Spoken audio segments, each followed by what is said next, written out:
Yang terhormat, penguji uji kinerja PPG dalam jabatan kategori 2 tahun 2022. Perkenalkan, saya Evin Kustantia, SPD, Guru SMAS Cahaya Fadilah, sekaligus mahasiswa PPG dalam jabatan kategori 2 tahun 2022, Program Studi Pendidikan Biologi LPTK Universitas Sultan Ageng Tirtayasa. Hari ini, Selasa 13 Desember 2022, saya akan melaksanakan praktik uji kinerja dengan materi Plantae menggunakan model pembelajaran Problem Based Learning dengan pendekatan saintifik di kelas 10 MIPA SMAS Cahaya Fadilah. Wassalamualaikum warahmatullahi wabarakatuh.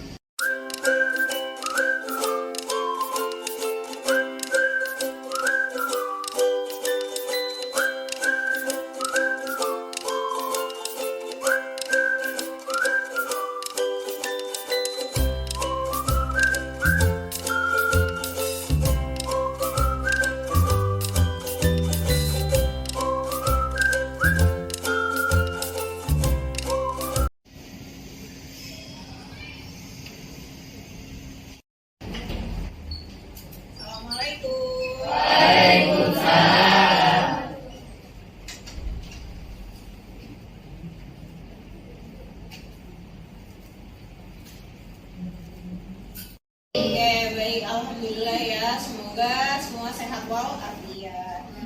Baik, sebelum kita mulai pembelajaran hari ini, silakan dipimpin berdoa ketua kelas. Bersiap. Sebelum mulai pelajaran, alangkah baiknya berdoa. Doa dimulai.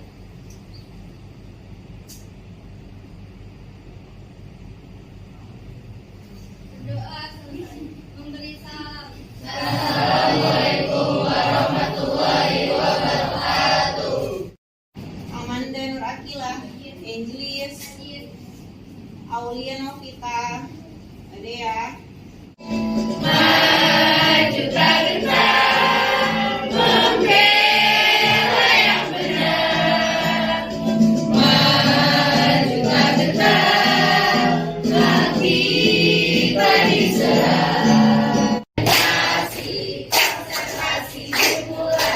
Tepuk irama.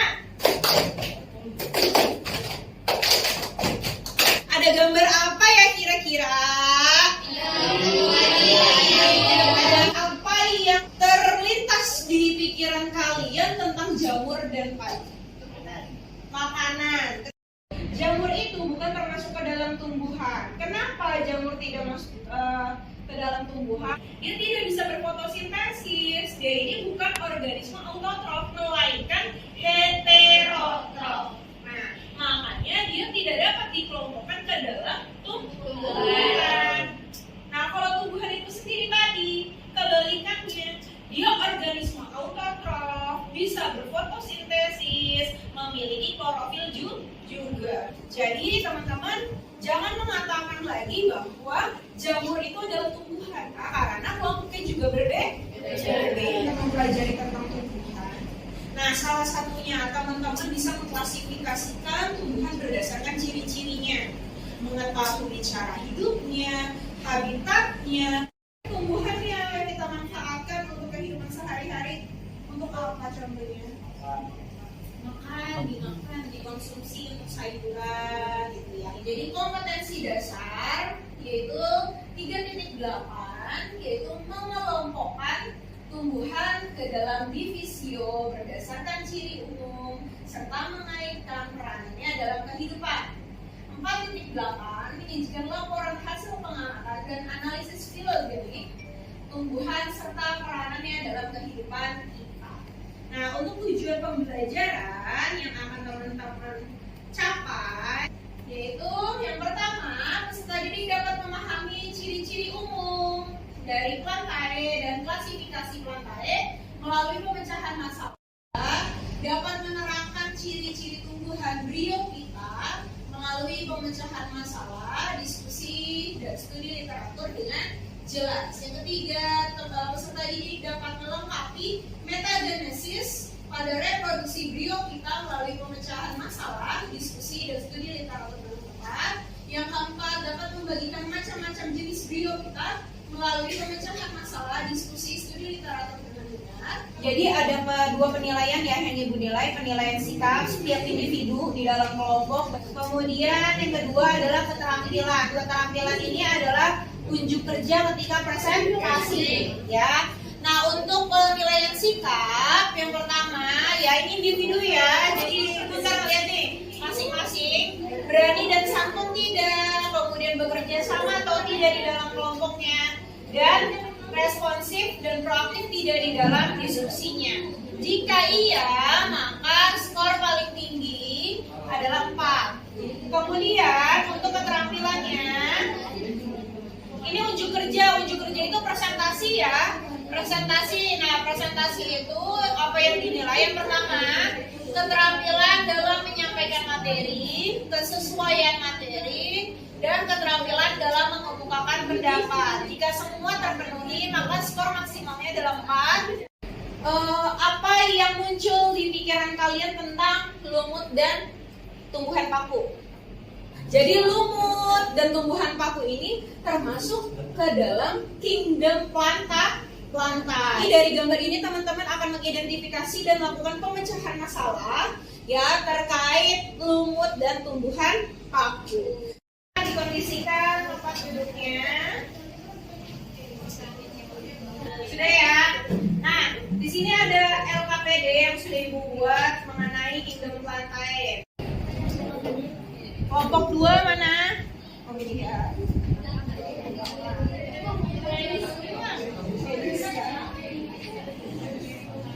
Oh, Azri tidak. Kemudian ini untuk kelompok 3. Kelompok 3 mana bisa ya? LKPD masing-masing tiap kelompok. Nah, ini lembar kerja peserta didiknya ya. Lengkapi struktur tubuh brio kita dan pteridot kita. Kelompok 3 yaitu mencari tahu tentang metagenesis brio kita dan pteridot kita. Kelompok 4 mencari macam-macam jenis brio kita dan pteridot kita atau pengklasifikasiannya. Kemudian kelompok 5 adalah manfaat dari brio kita dan pteridot kita. Nah, dan itu akan dimasukkan ke dalam lembar kerjanya masing-masing ya, sesuai dengan kelompoknya.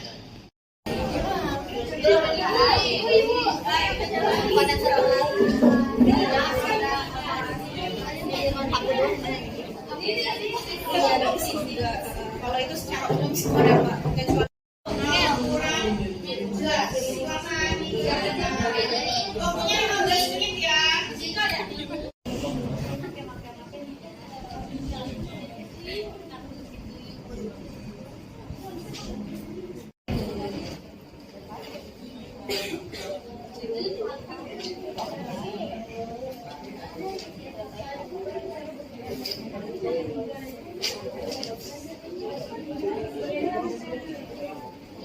kelompoknya juga sama pemecahan masalah ya.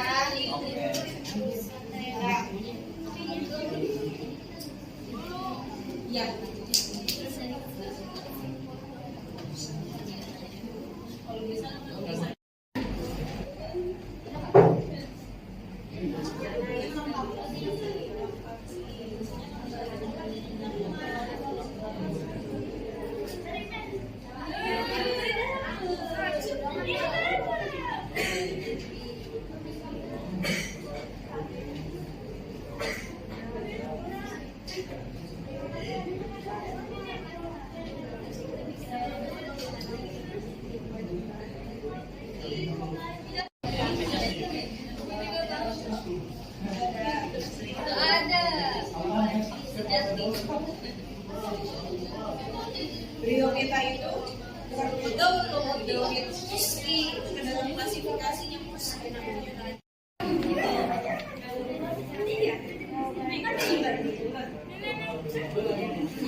Disiapkan untuk presentasinya ya, tiap kelompok ada presentasi. Kelompok 3 ya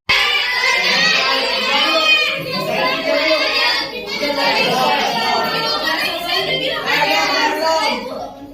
Kelompok 3 silakan untuk presentasi. Assalamualaikum warahmatullahi wabarakatuh.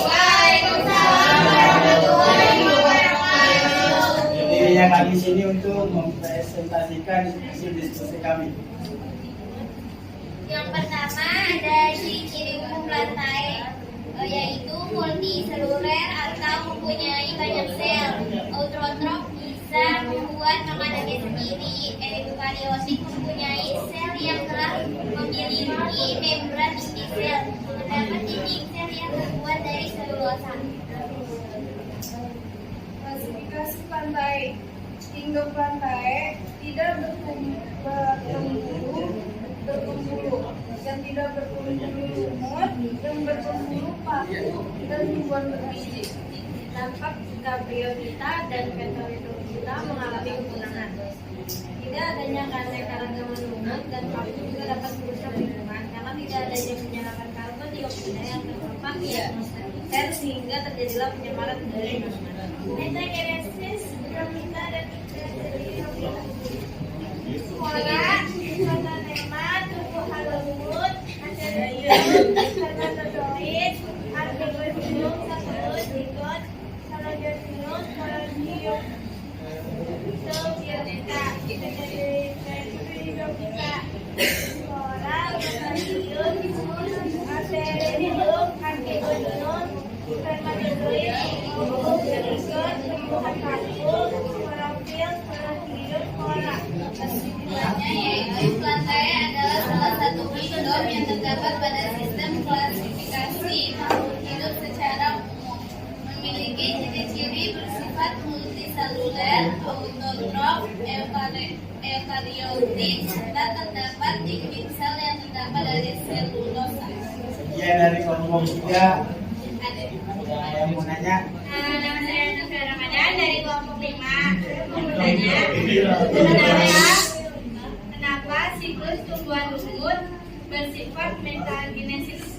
Karena bergantinya antara reproduksi seksual dan aseksual. Manfaat dari Bryophyta adalah satu, sebagai obat hepatitis atau Marxaria polymorpha. Kedua, ada bahan pembalut dan bahan bakar atau sphagnum. Ketiga, ada sebagai obat antiseptik atau Rulania pomariski jenis timun hati. Ada manfaat Bryophyta. Yang pertama ada bahan obat-obatan. Contohnya Lycopodium, Clavatum, dan Dryopteris felix untuk obat batuk, sesak napas, penyakit bisul pada kulit. Yang kedua ada sebagai tanaman hias Adiantum, Cuneatum, Cactus superior. Yang ketiga ada bahan sayuran Marsiella crenata sama Arsaphila glauca. Perkenalkan, saya Jules Putri Martia dari kelompok 2. Di sini saya mau nanya, kan klasifikasi Bryophyta itu ada berbagai macam lumut. Contohnya kan rumput daun. Manfaat dari rumput daun itu apa sih? Itu dapat membantu dan memperbaiki tanaman yang telah layu atau stres. Jadi di sini saya akan presentasikan diskusi kelompok. Ciri-ciri umum plantae. Yang pertama disusun dari sel eukariotik. Yang kedua organisme yang memiliki banyak sel atau multiseluler. Yang ketiga memiliki 3 sel dari selulosa. Yang keempat memiliki klorofil A dan B untuk fotosintesis. Yang kelima menyimpan cadangan makanan berbentuk amilum atau zat tepung. Yang keenam sifatnya autotrof karena bisa membuat makanan sendiri. Selanjutnya di sini ada klasifikasi plantae. Pertama ada kingdom plantae. Kingdom plantae dibagi menjadi 2. Ada yang berpembuluh dan tidak berpembuluh. Dari yang berpembuluh ada tumbuhan paku atau Lycophyta dan ada tumbuhan berbiji. Dari tumbuhan berbiji ada yang berbiji terbuka atau gymnospermae dan ada yang berbiji tertutup angiospermae. Sedangkan dari kingdom plantae tidak berpembuluh ada lumut atau Bryophyta. Selanjutnya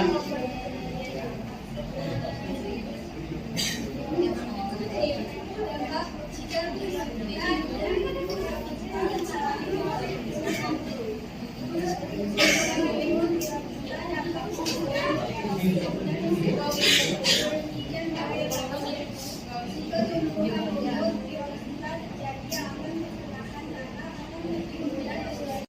terlindungi dari sinar matahari langsung. Yang keempat, pada bagian luar tubuhnya ada lapisan lilin untuk mencegah air masuk. Ciri umum Sphaerotheca. Yang pertama ada daun muda mengpuluh, yang kedua masuk dalam kelompok Formophyta berspora, yang ketiga bersporofit dominan dibandingkan gametofit. Kami dari kelompok 4, di sini kami akan mempresentasikan tentang hasil diskusi kami. Ciri-ciri umum plantae, yang pertama multiseluler atau mempunyai banyak sel, yang kedua autotrof bisa membuat makanan sendiri, yang ketiga eukariotik merupakan sel yang telah memiliki membran inti sel, yang keempat terdapat dinding sel yang terbuat dari selulosa, yang kelima hidup di daratan yang lembab atau perairan, yang keenam dapat menyimpan cadangan makanan dalam bentuk amilum atau pati, yang ketujuh memperoleh makanan dengan cara fotosintesis yang dibantu dengan cahaya matahari. Klasifikasi plantae, indung plantae ada tidak berpemburu atau lumut, Bryophyta atau lumut daun, Hepatophyta atau lumut hati, Artiocerophyta paku atau lumut tanduk. Yang kedua berpemburu, yaitu paku dan tumbuhan berbiji. Warahmatullahi wabarakatuh. Waalaikumsalam warahmatullahi wabarakatuh. Perkenalkan, kami dari kelompok 2 ingin kami untuk mempresentasikan hasil diskusi kami. Jadi di sini kelompok 2 akan menjelaskan struktur tubuh Bryophyta dan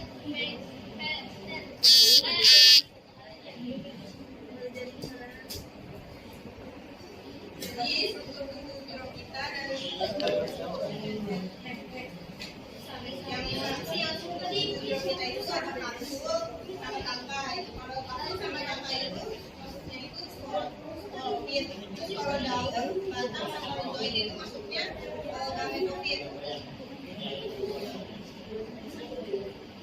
Terus kalau untuk bagian Bryophyta itu ada daun, ada Geminadus, ada sporofil, rizoma sama rizzoid.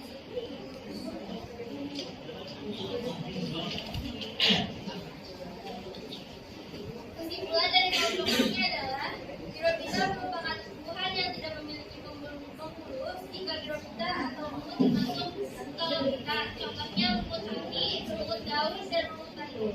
Sedangkan Pterophyta termasuk Pterophyta atau mereka tidak berpembuluh yang termasuk Pterophyta yaitu paku kota, paku kawan, paku ekopinda, dan paku ekosijati. Dan jika keduanya punah, maka seluruh obat-obatan akan hilang. Sekian presentasi dari kelompok kami. Kurang lebihnya mohon maaf. Jika ada pertanyaan, Perkenalkan, nama saya Sabrina Nurwana dari kelompok 5 menanya apa yang dimaksud gametofit? Saya akan jawab pertanyaan dari kelompok 5.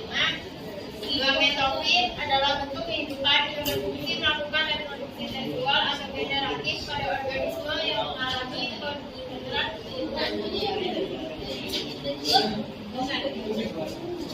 sekian dari kelompok kami. Kurang lebihnya mohon maaf. Wassalamualaikum warahmatullahi wabarakatuh. Waalaikumsalam warahmatullahi wabarakatuh. Ciri umum tumbuhan. Nah, tumbuhan udah tahu ya, tumbuhan itu seperti apa karena banyak di sekeliling kita, ya. Nah, yang pertama dia adalah bersifat eukariotik. Apa itu eukariotik? Memiliki membran inti. Nah, kemudian dia juga tersusun multiseluler. Dari kata multi itu artinya banyak, seluler, sel berarti tersusun atas banyak sel. Kemudian termasuk juga ke dalam organisme autotrof. Dari kata auto itu sendiri. Nah, yang dimana organisme ini dapat membuat makanannya sendiri. Dengan cara apa? Dengan cara proses apa? Fotosintesis, karena dia memiliki apa? Klorofil, betul ya, tadi sudah disampaikan. Yang terakhir memiliki dinding sel berupa selulosa. Nah, untuk klasifikasinya ya, tadi teman-teman udah menyampaikan bahwa klasifikasi ini ya dan flower gitu. Kalau misalnya manusia itu membutuhkan makanan dari makanan, ya misalnya roti, gitu ya, nasi dan lain sebagainya. Nah, si tumbuhan ini kalau nutrisinya dari mana? Dari tanah, yaitu berupa apa? Air, unsur hara. Nah, itu dibawa oleh jaringan pengangkut itu atau jaringan pembuluh namanya. Gitu. Jadi diangkut. Ya, kalau misalnya yang mengangkut dari akar menuju daun, siapa Bu? Yaitu xilem.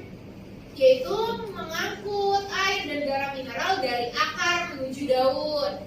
Nah, siapa Bu? Iya, kalau floem tugasnya buat apa? Kalau floem itu tugasnya adalah untuk menyalurkan hasil fotosintesis dari daun menuju ke seluruh tubuhnya. Gitu. Jadi nutrisinya tersebar secara merata. Nah, untuk tumbuhan tidak berpembuluh itu siapa? Tumbuhan lumut atau disebut juga dengan Bryophyta. Kenapa tumbuhan lumut tidak berpembuluh, Bu? Karena tadi karena ciri-cirinya dia akar, batang dan daunnya itu belum sejati seperti paku atau tumbuhan berbiji. Terus gimana Bu cara dia mendistribusikan air, mendistribusikan hasil fotosintesisnya? Dengan cara apa Bu? Dengan cara difusi. Dari konsentrasi yang rendah menuju konsentrasi yang tinggi. Dia akan profit berarti pada saat menghasilkan gamet atau sel kelamin jantan ataupun betina. Seperti itu. Next, ini metagenesis. Apa sih metagenesis? Pergiliran keturunan. Ya, kalau kita adalah reproduksi lah ibaratnya gitu. Nah, ini juga sama reproduksi Bryophyta. Diingat, spora terbang ya hinggap di tempat yang nyaman, dia akan menjadi protonema. Dari protonema atau lumut daun kecil, dia akan menjadi tumbuhan lumut yang dewasa. Ketika sudah dewasa, dia ini udah pasti bisa menghasilkan organ, ya kan? Menghasilkan sel dari organ-organ reproduksinya. Ada archegonium, ya, itu menghasilkan ovum. Biasanya ibu singkat dengan arum. Arum itu cewek. Kalau cewek udah menghasilkan ovum, ya gitu ya.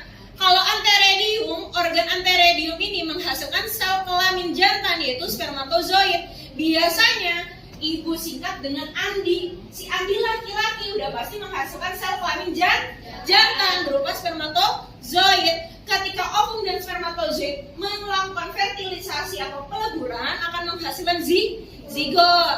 Dari zigot akan membentuk sporogonium.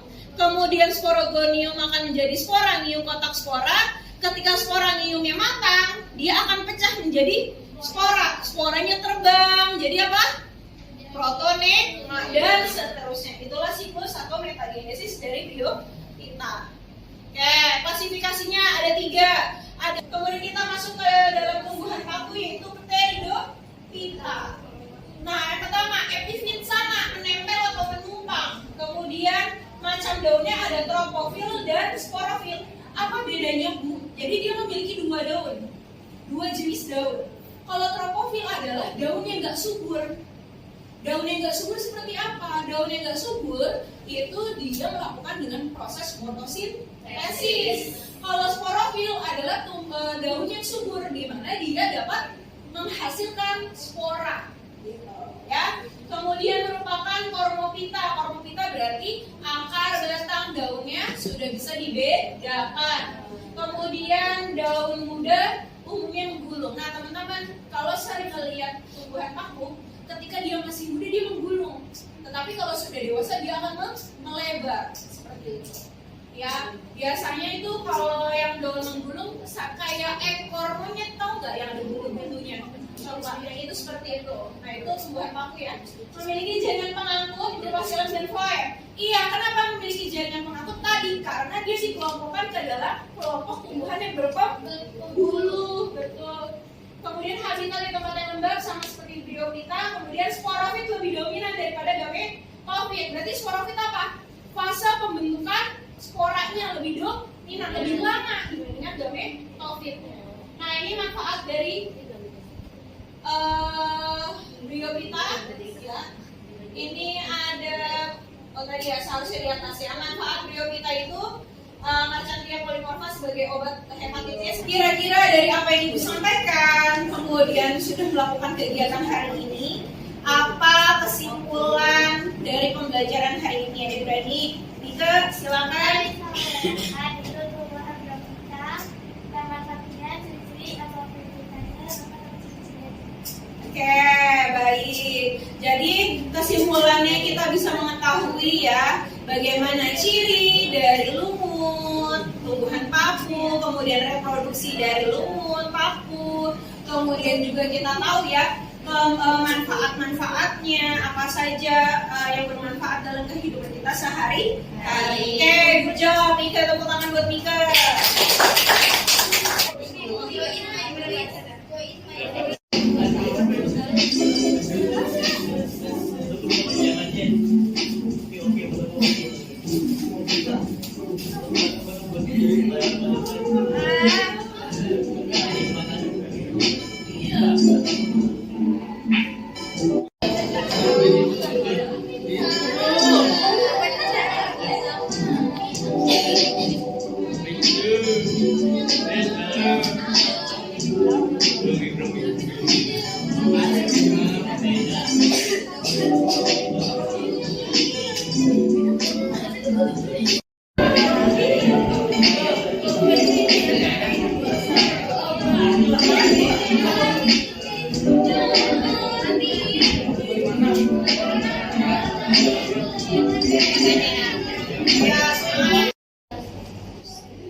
Silakan dikerjakan 5 menit aja kerjainnya, jangan lama-lama.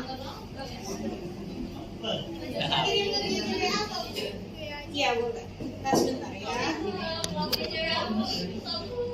Ibu kirim ke WhatsApp. Yang udah punya linknya boleh di share ke grup juga bisa. Ada yang bisa share? Udah.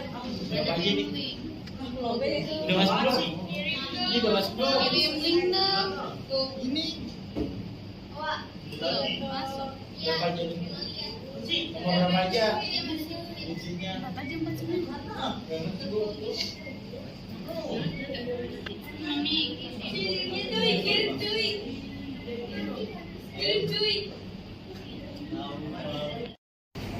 Boleh kok.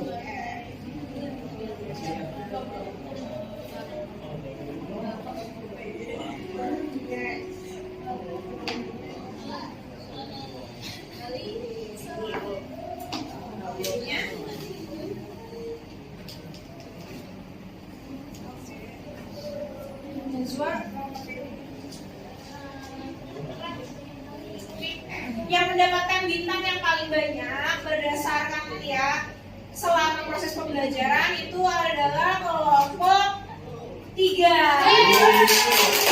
Mendapatkan 5 bintang ya. Ya, semoga makin semangat belajarnya.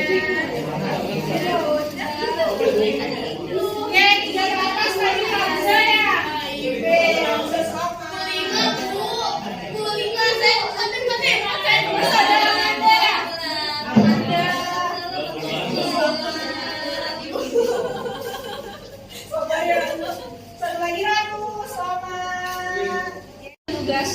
Penugasannya adalah teman-teman membaca mengenai materi spermatopita atau tumbuhan berbiji, dari ciri, kemudian reproduksinya, apa saja klasifikasi.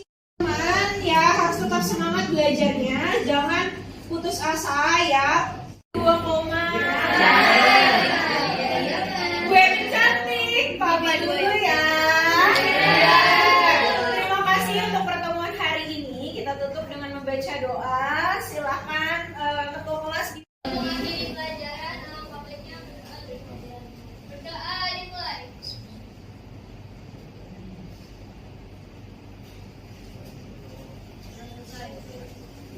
Berdoa selesai. Memberi selamat. Waalaikumsalam warahmatullahi wabarakatuh.